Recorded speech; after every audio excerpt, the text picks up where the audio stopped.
કહેવાય છે કે જ્યારે આપણે તન અને મનથી પ્રયત્ન કરીએ છીએ તો સફળતા આપણને ચોક્કસ મળે છે. નમસ્કાર મિત્રો, હું છું જયમીન જોશી. સ્વાગત છે આપનું જયવાદમાં.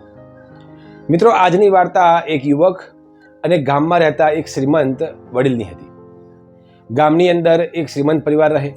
એના વડીલ જે ખૂબ મહેનતથી આગળ આવ્યા હતા. તેમની પાસે પૈસો ઘણો, મોટું ઘર, ગાડીઓ, બંગલો બધું હતું.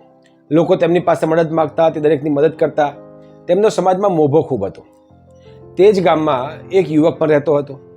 એ યુવક ખૂબ પરિશ્રમ કરે, ખૂબ મહેનત કરે, પરંતુ ક્યારે એને સફળતા મળતી ન હતી. તે ખૂબ પરેશાન હતો. એક દિવસ એ પેલા વ્યક્તિના ઘરે ગયા, જે શ્રીમંત હતા, વડીલ હતા, અને લોકો પરેશાનીઓ એમની પાસે લઈને જતા હતા. એમ આ યુવક પણ તેમની પાસે પોતાની તકલીફનું નિરાકરણ માગવા માટે એની પાસે ગયો. ત્યાં જઈને પેલા યુવકે કીધું કે વડીલ, મારી પાસે એક પ્રશ્ન છે. મને ખબર નથી પડતી કે હું શું કરું. જીવનથી કંટાળ્યો છું. મેં ઘણા બધા પ્રયત્ન કર્યા, છતાં મને સફળતા મળતી નથી. હું ખૂબ મજૂરી કરું છું, પરંતુ મને ધાર્યા પરિણામ મળતા નથી. આ ગામમાં તમારું આટલું બધું સન્માન છે, મને પણ એવો કોઈ માર્ગ બતાવો કે હું પણ તમારી જેમ સફળ થાઉં. પેલા વ્યક્તિ હસવા લાગ્યા અને તેમને કહ્યું કે કંઈ વાંધો નહીં, હું તને રસ્તો બતાવું છું, પરંતુ એક કામ કર, આવતીકાલે સવારમાં 4 વાગે તું મારી પાસે આવ. આપણે ગામના નદીના કાંઠે મળીએ. પેલો યુવાન બીજા દિવસે સવારમાં બરોબર 4 વાગે ત્યાં પહોંચી ગયો. પેલા જે વડીલ હતા એ તે યુવાનને લઈ નદીની બરોબર મધ્યમાં ગયા. હવે માત્ર બંનેનું મોઢું જ એકલું બહાર હતું. આટલા સુધી પાણી હતું, ગળા સુધી, અને તે વડીલ અને પેલો યુવાન બંને ત્યાં નદીની બરોબર મધ્યમાં ઊભા હતા.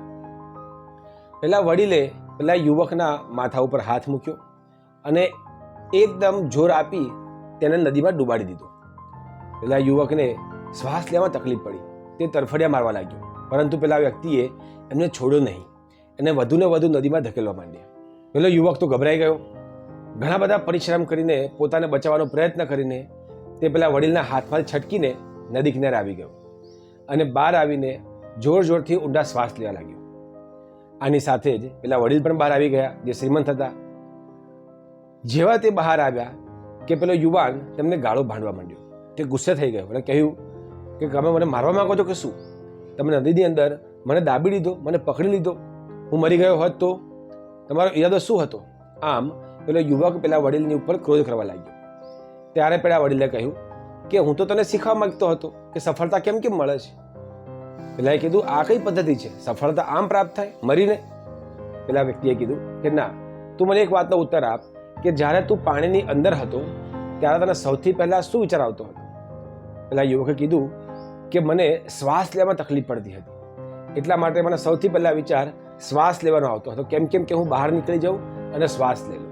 એટલા માટે હું ગમે તે પરિશ્રમ કરીને હાથ પગ મારીને પણ નદીમાંથી બહાર આવી ગયો. પેલા વ્યક્તિને એ જ કહ્યું કે હું તને આજે સમજાવવા માગું છું. જ્યારે આપણે કઠોર પરિશ્રમ કરીએ છીએ ત્યારે આપણા પરિશ્રમમાં ક્યાંક ને ક્યાંક ત્રુટિ રહી જાય છે.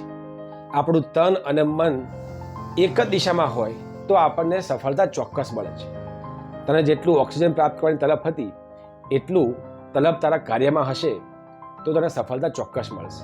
માત્ર ઈચ્છાઓ બતાવવી, આ પ્રાપ્ત કરવું છે તેવી ઝંખનાઓ કરવી, અન્ય લોકોને દેખીને પ્રભાવિત થવું, સંપત્તિનો મોહ રાખવો, તેનાથી ક્યારે સફળતા મળતી નથી. સફળતા માટે કઠોર પરિશ્રમ, ઝંખના અને પ્રયત્નશીલવાળી વૃત્તિ જરૂરી છે.